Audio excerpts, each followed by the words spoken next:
ETF index mutual funds నేర్చుకుని stock మార్కెట్లో రాణించాలనుకుంటున్నారా? వెంటనే ఈ నెంబర్కి కాల్ చేయండి.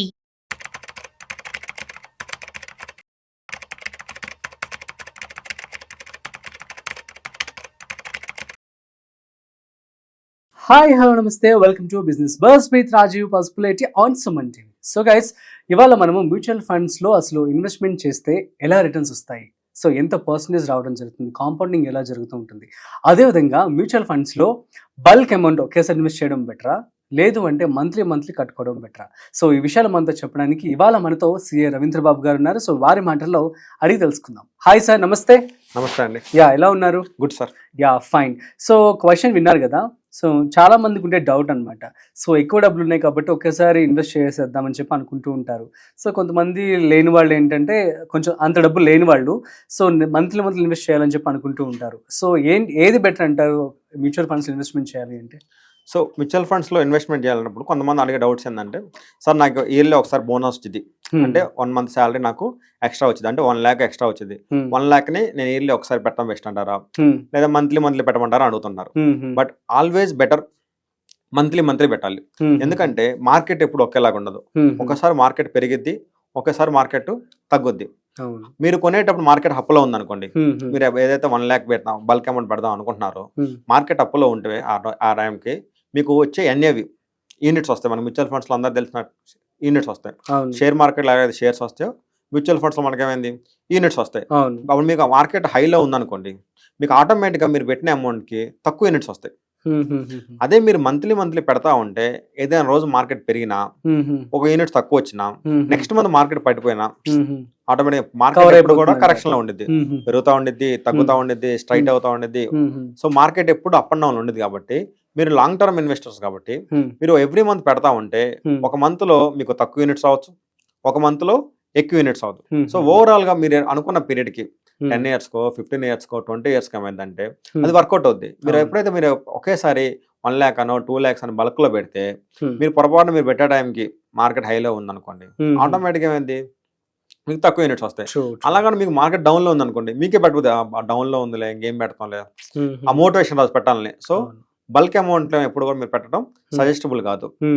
సో బల్క్ అమౌంట్ అయితే మీరు వేరే దగ్గర ఇన్వెస్ట్మెంట్ చేసుకొని గోల్డ్ కానీ అలాంటివి, బట్ ఎవ్రీ మంత్ పెట్టడం అనేది mutual funds best option. So monthly 10,000 15,000 every month పెడతా ఉంటే ఒకసారి పెరిగినా ఒకసారి డౌన్ అయినా ఓవరాల్ గా అది కవర్ అయిపోతా ఉండేది.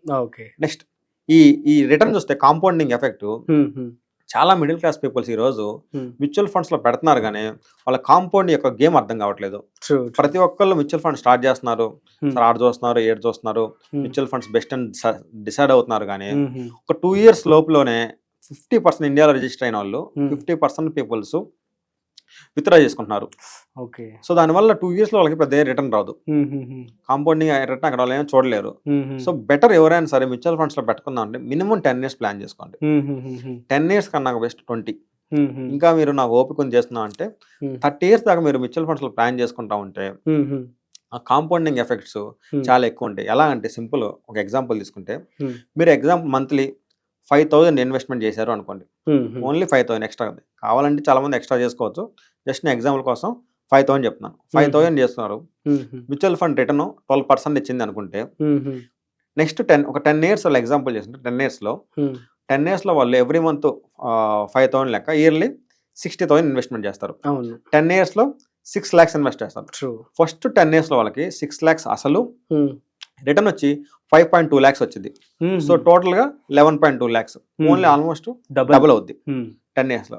అదే కనుక వాళ్ళు ఇంకొక 10 years ఉన్నట్టయితే, 10 years ఉంటే 20 years లో వాళ్ళు 12 lakhs ఇన్వెస్ట్మెంట్ చేస్తారు. ఇప్పుడు ఈ 12 lakhs యాక్చువల్గా ఏందా మన రూల్ ప్రకారం 6 12 రావాల్సింది. ఇప్పుడు ఏమైందంటే ఆల్మోస్ట్ 34 lakhs వస్తాయి. 12 lakhs అసలు 34 lakhs 200% ఆల్మోస్ట్ 34 lakhs రిటర్న్, మొత్తం కలిపి దగ్గర 46 lakhs వాళ్ళకి బెనిఫిట్ అవుతుంది. అంటే ఒక 10 years ఎక్స్ట్రా ఉండటం వల్ల ఆల్మోస్ట్ ఆ కాంపౌండింగ్ ఎఫెక్ట్ చాలా ఎక్కువ అవుతుంది. అదే కనుక వాళ్ళు ఇంకొక 10 years ఉన్నారు అనుకోండి, అంటే ఇంకో 10 years వాళ్ళు 6 lakhs ఇన్వెస్ట్మెంట్, అంటే టోటల్ 30 years లో వాళ్ళు 18 lakhs ఇన్వెస్ట్మెంట్ చేస్తారు. బట్ వాళ్ళ 30 years లో వచ్చే return 1,36 lakhs. So 1,36 lakhs return అంటే యూ కెనాట్ ఇమాజిన్. అవును 30 years. సో ఆల్మోస్ట్ మీరు కోటేశ్వరుడు అయిపోతారు. సో అందువల్ల ఏంటంటే లాంగ్ టర్మ్ ఉంటాక ఎవరైనా ప్లాన్ చేసుకోవాలి. 2 years లోపు 3 years లోపు ఏ ఫండ్ పర్ఫామ్ ఇవ్వలేదు, ఎందుకంటే మార్కెట్ అప్ అండ్ డౌన్ అవుతూ ఉంటుంది. మనం కొంతమంది డెసిషన్ తీసుకుని ఫండ్ మేనేజ్ తీసుకుని రైట్ అవ్వచ్చు, రాంగ్ అవ్వచ్చు, బట్ లాంగ్ రన్లో వర్కౌట్ అవుతుంది. కాబట్టి ఎవరైనా 20 years ప్లాన్ చేసుకుంటే మాత్రం వాళ్ళు కన్ఫామ్గా రిటర్న్ చాలా ఎక్కువ ఉంటుంది. అదేవిధంగా ఇప్పుడు మళ్ళీ ఇన్ఫ్లేషన్ ఒకటి ఉంది. సో ఇన్ఫ్లేషన్ బీట్ చేయడానికి కూడా మనం ప్లాన్ చేసుకోవాలి. సో ఎవ్రీ ఇయర్ మీరు 5,000 పెడుతుంటే 5,000 కన్నా కూడా మీకు ఎవ్రీ ఇయర్ శాలరీ పెరుగుతుంది. కాబట్టి ఒక 10% ఒక 15% మీరు పెట్టే ఇన్వెస్ట్మెంట్ని ఇంక్రీజ్ చేస్తూ ఉండాలి. దాన్ని స్టెప్ ఇన్వెస్ట్మెంట్ అంటారు. సో ఈ ఇయర్ మీరు 5,000 పెట్టారు, నెక్స్ట్ ఇయర్ 5,500 పెట్టండి, లేదా నెక్స్ట్ ఇయర్ 6,000 పెట్టండి. ఒక 1,000 మీరు చేయగలిగితే డౌన్ ద 20 years 30 years అదే ఒక 2-3 crores అవుతా ఉండిద్ది.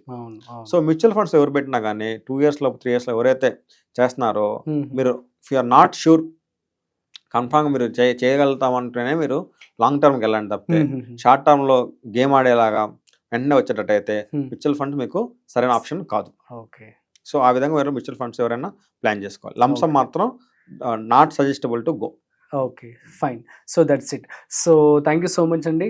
సో అర్థమైంది కదా గైస్. సో ఏంటంటే మ్యూచువల్ ఫండ్స్లో మనం ఎప్పుడైతే మంత్లీ ఇన్వెస్ట్మెంట్ చేస్తామో సో రిస్క్ అనేది తక్కువ ఉంటుంది, at the same time returns కూడా హైలో ఉంటాయి. సో మీ అందరికీ అర్థమైందని చెప్పి అనుకుంటున్నాను. మీకు ఏమైనా డౌట్స్ ఉంటే ప్లీజ్ కామెంట్ చేయండి, మేము మీకు రిప్లై ఇస్తాము. అట్ ది సేమ్ టైం మరొక ఇంట్రెస్టింగ్ కంటెంట్తో మళ్ళీ కలుద్దాం. అంతవరకు చూస్తూనే ఉండండి Suman TV. This is Rajeev signing off. Video నచ్చినట్లయితే లైక్, షేర్ అండ్ సబ్స్క్రైబ్.